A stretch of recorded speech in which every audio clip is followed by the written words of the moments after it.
Hey there, everybody. Welcome back to another awesome episode of On the Throttle with Jacqui Van Ham and my buddy Josh, bringing you all of the newest news and things and Of stuff and course. events and new bikes, all the breaking news going on out here in motorcycling and power sports. We've got another great episode for you today, if I do say so myself, talking about a bike that has been burning down the internet this week. I'm super excited about it, and some awesome events that are coming up this week as well. Josh, what you got going on in your neck of the woods? So I have a way to pump you up, and that's a terrible Arnold impression, but we're gonna go with that. And second off, we're gonna have a commuter bike disguised as an adventure bike that's actually got some really cool stuff, including its price point. Oh, I can't wait to hear more about it, but we're all going to have to wait after this word from our sponsors. From the trails to the track, D.I.D chains are manufactured with the highest quality materials and designed to give you an optimal riding experience and are the top chain choice worldwide. When performance, quality, and consistency matter, go with D.I.D. What drives you? All right. Well, as promised, everybody, welcome back to another great episode. We have got some news and things and stuff and new bikes going on for this week. If you're brand new to the show, hey, welcome. Thanks for tuning in. We appreciate you guys. If you're a regular watcher, thank you for coming on back as usual. Make sure you hit that share button, share this feed with all of your friends who love hearing about awesome stuff going on out here in motorcycle land. We do hold it down every single week here on the Facebook and over on the YouTubes as well. So make sure you hit that subscribe, like, notifications, ring that bell, all that jazz, do all the things and stuff out there because you don't want to miss any of these episodes. So With as emphasis. promised, my first story for today, I could not wait to talk about this because this genuinely really stokes me out. And I know Josh is going to hate it and is going to have a lot of stuff to say about it, but I don't care. I'm going all the way in on it. This week it was just announced that the folks over at Buell, that's right, Buell, the motorcycle company that is now on its third, fourth, fifth, or sixth, who knows how many times, life is actually going to be building a bike with Roland Sands from Roland Sands Design out on the West Coast, out in Los Angeles. And this is it on your screen right now. And I think that is excellent. This beautiful bike from Roland Sands Design and Buell. If you are not aware, I was joking about it, but it is true. Buell is back. Buell is a thing. Buell exists again. I had the good fortune of actually seeing some of their bikes last year at Daytona Bike Week, which is right around the corner already. Anyway, a year ago, I saw some of the bikes. They had a little display at Daytona showing off their new stuff because indeed they are back in business. They are building bikes in Michigan, where they originally were from. So they are doing it. They're doing the real thing. As you can see, their engine setup is a slightly widened V-twin. This power plant is used in all or most of their machines, if I remember that all correctly. But we're going to get into the details of that in just one second. But I had to. So this bike is called the Super Cruiser. The bike is dope. The name is a thing, but let's go ahead and hear what the people over at Buell have to say about this beautiful bike. The 2025, that's right, by the way. Hey, gang, you can go ahead and pre-order this bad dog, but you're not going to be seeing this bike until 2025. The fastest, coolest cruiser on the market. Buell is back with an all-new high-performance Super Cruiser designed alongside the efforts of Roland Sands Design. 450 pounds of super sport power merges with easygoing ergonomics for an iconic throwback to stylin' Sunday afternoons. Our muscle comes from Buell's unique 175 horsepower V-twin engine with Roland Sands Design's reworked swing arm, forks, 17-inch wheels, and brakes, providing better ground clearance and ideal bar, seat, foot positioning. An evocative ride with exhilarating output, ready to be the hottest bike on the market, period. That's what they got to say, the folks over at Buell.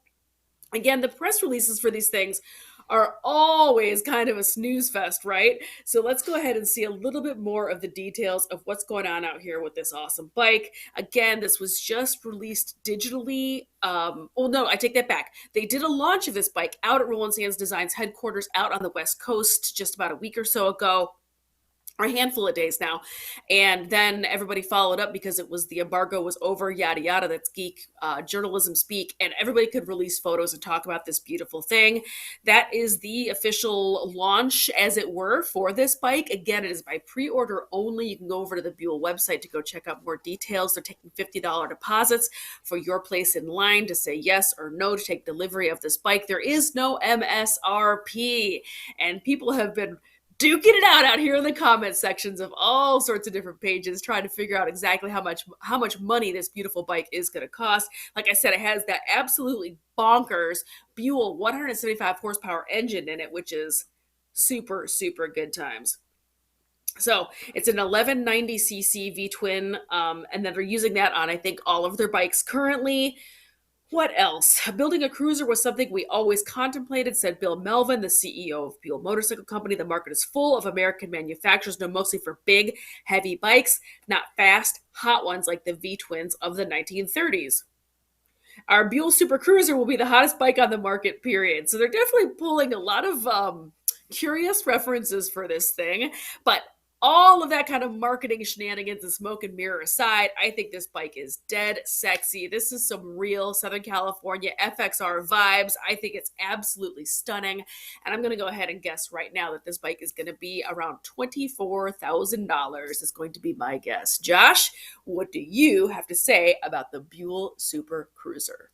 I'm willing to bet it's going to come in quite a bit more than that, but we'll see. I'm hoping it does come in at that price point. So, to me, my first impression is okay. It's another power cruiser.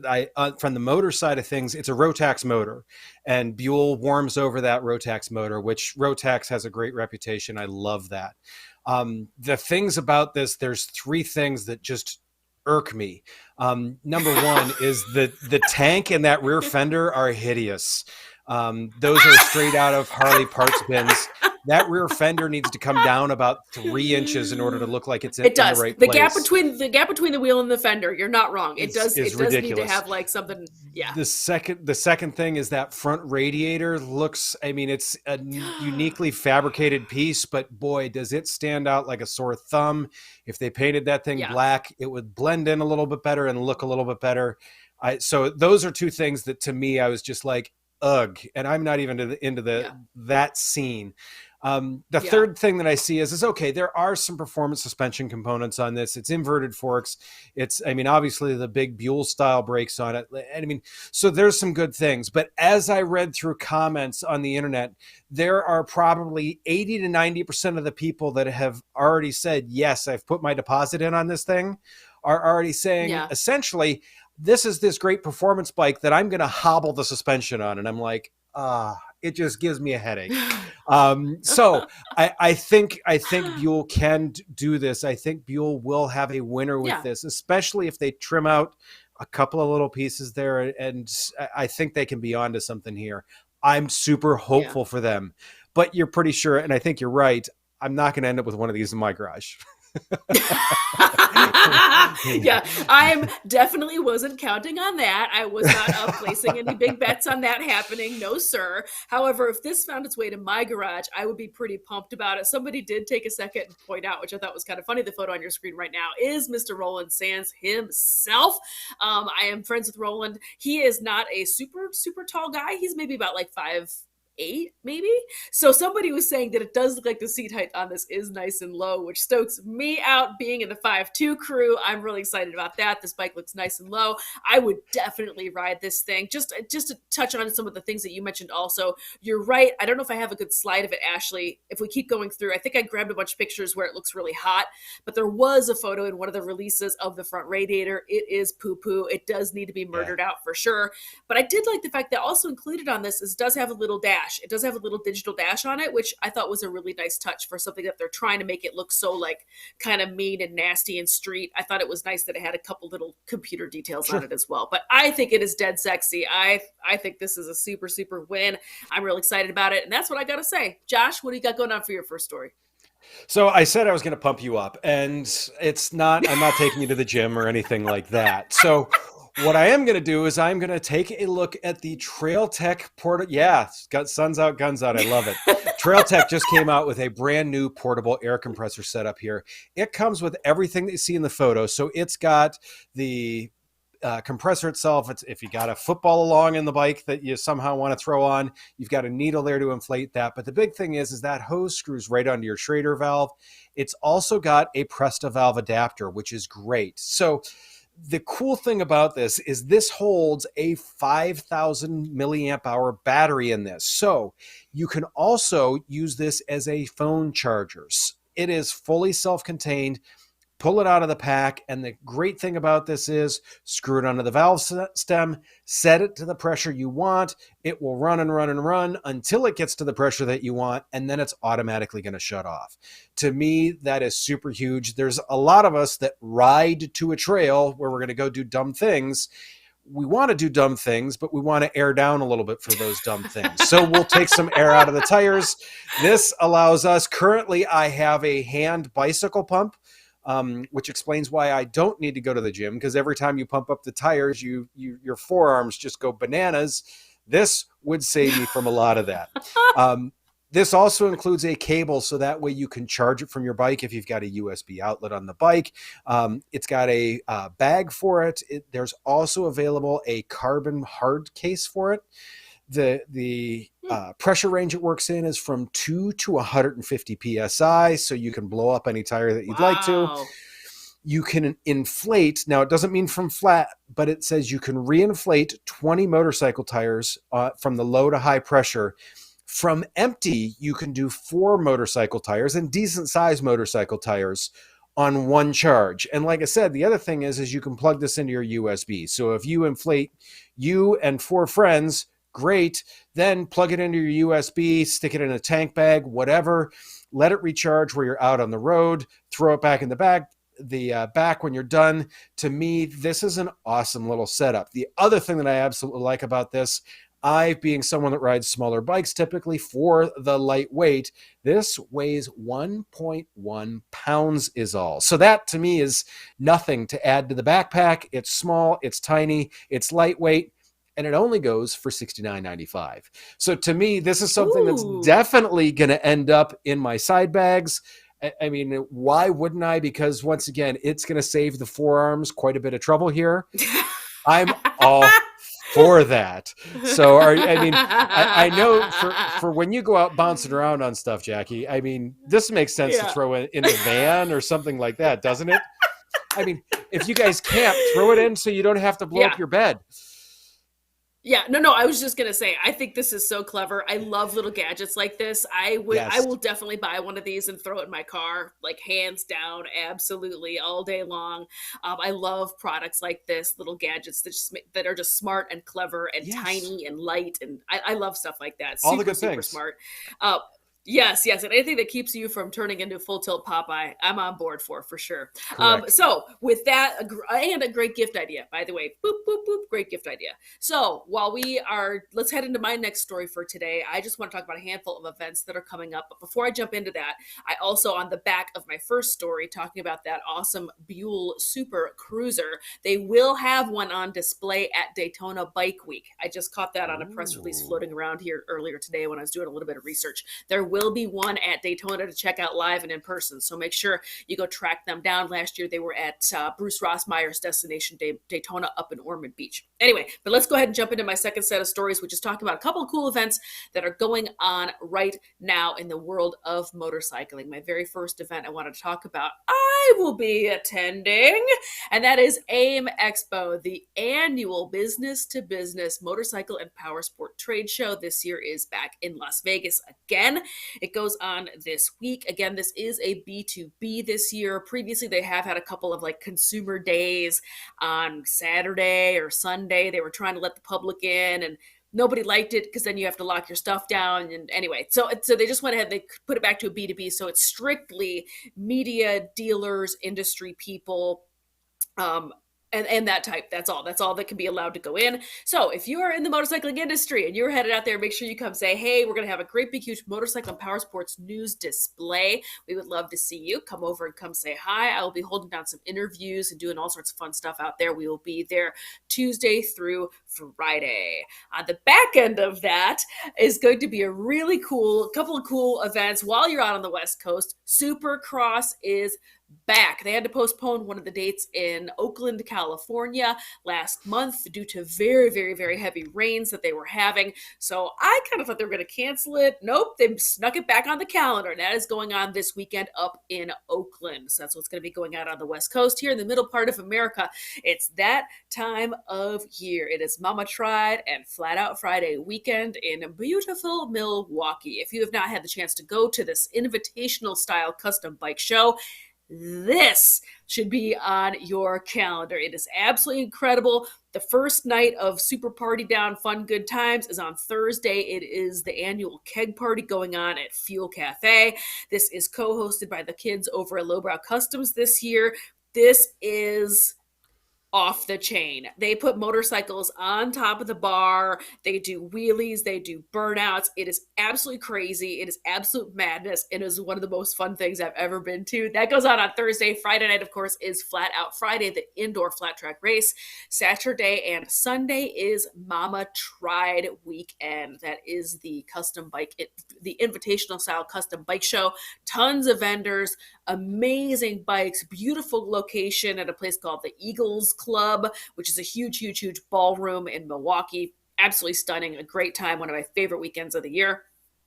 Occasionally, when it's cold enough, they also do try to do an ice race, and they have it called Slippery Sunday. The past handful of years, it has not worked out because the weather has been entirely too warm. Good for me, sucky for ice racing. But if the weather is cold enough, they will attempt to run that race as well. So that is what's going on in the world of motorcycling and power sports for this week. Josh, am I going to catch you at any of these awesome events? Probably not, because if it's warm, guess what? I'm swinging a leg over my bike and I am going into the woods where no one will find me. And it's been since January 1st since I've actually been out on mine on any length. I've been messing around in the yards, trying to pretend like I'm at the Supercross, but not. So yeah, I'm going to hide in the woods if I can. Gotcha. No surprise, no shockers here. No. I know what a huge fan of custom bikes and bike shows you are, so I figured this probably wasn't going to be on your calendar, but this is a heck of a good time, and the indoor Flat Out Friday races are a hoot. You would even enjoy those, my Grinch friend. Now, what do you got going on for your second story today, Josh? So as we talked about it before, you said I was throwing the alphabet at you. So we are going to talk about the CSC RX1E. And that's not just a bunch of letters thrown together. That is this motorcycle that you see here on your screen. This is from the CSC Motorcycle Company. And it's interesting. They're a California-based company. They do some innovative things that are just kind of meant to be in this price point where not as many people are sitting. When you look at this motorcycle, this has this very adventure look, and especially when you see stuff there like the crash bars. It looks like it's got some longer travel suspension. It's got this beak styling like the GS, like the DE, Suzuki. So you think adventure bike, but it's really not. And especially when you get into the specs, you'll realize why here. So there's some very cool things about it that I do want to cover first. This uses an 8,000 watt motor. It uses a 96 volt battery. It has a 6.16 kilowatt hour battery pack. To me, that's a decent combination. And especially when I get into the pricing here in a second, you'll realize why it's a decent combination there. You can get it in 3 colors. Of course, I picked the 2 red ones being my favorite color. There's also a blue and a silver if you'd like to go with those. This is an electric bike, like I said. And one of the cool things about it is the motor is electric cooled, as well as the controller and charger. There is a small radiator at the front that does its job in terms of keeping everything cool.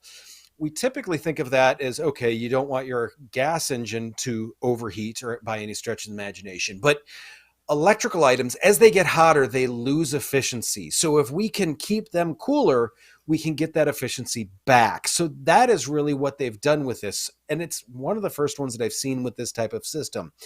It's not complex. It's a very simple system, but it's really effective in what it's going to be able to do there.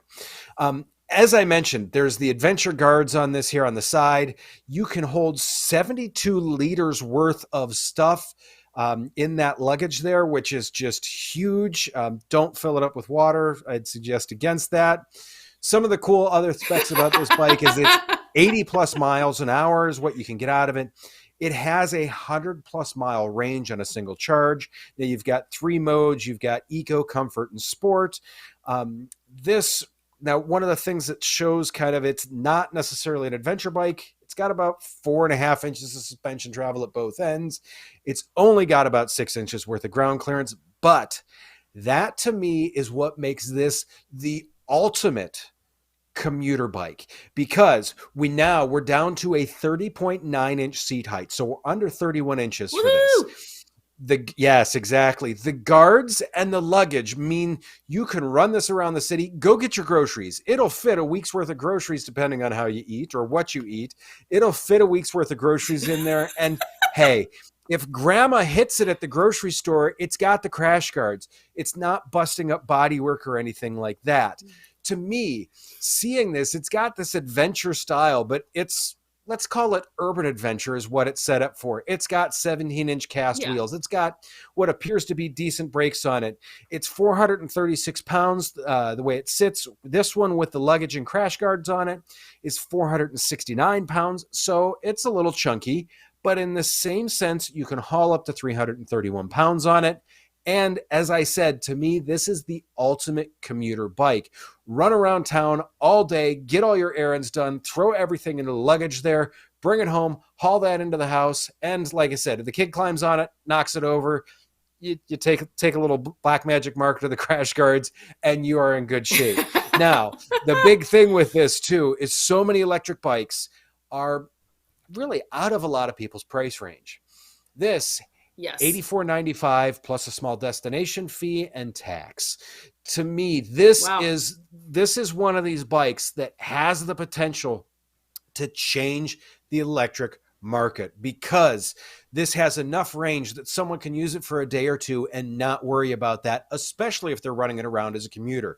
It's got the guards on it. So if someone is just entering into this market and drops it, it's not a big deal. It's got the big luggage on it. So you can, like I said, throw a week's worth of groceries in it and go anywhere with it. To me, this is a big win. And that's what I wanted to talk about with this, because like I said, I think this is one of those bikes that can change people's perception of that electric market, because it's meant to do utilitarian stuff. And I love it. What do you think, Jacqui? I think it's super interesting. I'm a big fan. I have to admit, when you threw this up on the screen, it took me a second to realize that this was indeed an e-bike. We see an awful lot of e-bikes on this show, and we do chat about them, but not in this type of package. There's only a handful of companies that are doing this kind of ADV vibe out here that are doing e-bikes on this motorcycle-sized platform. Bazillions of e-bike bicycle platforms all over the place. They sold like gangbusters starting in COVID time. It was a slam dunk. It was a great gateway drug to bring people through onto the bigger bikes and bring them through into the bigger picture of motorcycling. So I think it's really important, and I don't want to, undersell how important that market is. But we do need to have some bigger, literally like motorcycle platform companies out here. We need to have folks that are making this type of bike. This size of bike needs to exist as well. And you nailed it. The price tag is out of reach for many, and when I say many, I mean most people. They are just simply too expensive. So I think it's really interesting. I do wish it was at one of the bigger brands that had a little bit more name recognition to throw behind it. Sure. I wish that was the case, but I'm not going to poo-poo this. I think it still is incredibly interesting. And as I mentioned, almost every time we talk about e-bikes, half of Americans live in cities now. They only need a bike that's going to go 20 miles a day. And you know who else can use this? This to me also would be this to me could also be a great police bike for in the city. Very interesting. It's so maneuverable, so easy to use. You're not going to be making a ton of noise running through crowds. And once again, it's got all the guards, everything like that. I mean, You can throw your taser. I mean, obviously you're going to wear your taser, but extra charge packs for it, they're in the back. Yeah, for sure. And I mean, this bike without the bags on it, I think it was closer to like what, 450. That's not terrible. BMW No. GS is 550 right now, so that is not Right. terrible to be a 450-pound bike and have almost Nope. 100 miles of range on it. Top out at 80 miles per hour. This is a great commuter scooter. Yep. You nailed it on that one. Very interesting. I will have to keep an eye out for them. There's a really good chance of them Same. making it out to the AIMExpo this week. As mentioned a couple of minutes ago, we will also be out there. By we, I mean motorcycle and power sports news and myself. Josh absolutely will not be going. Josh is going to be hiding out in the woods with his dirt bikes and I would say friends, but I don't think he has any friends. No, but anyway, no, just me. We will be out at AIMExpo, so please do come say hey if you are out there, my industry and other media pals. I can't wait to see you all, and I'll have to keep an eye out for some of the awesome new products. You know that we will also be featuring those here on the Motorcycle and Power Sports News channels, whether you follow along over on Instagram or Facebook. I'll be throwing it in the stories if I see any cool stuff. So make sure you go over ahead and give us a like and a follow as well. And with that, we'll be seeing you out in Vegas, and we'll also see you on the internet next week. See you guys.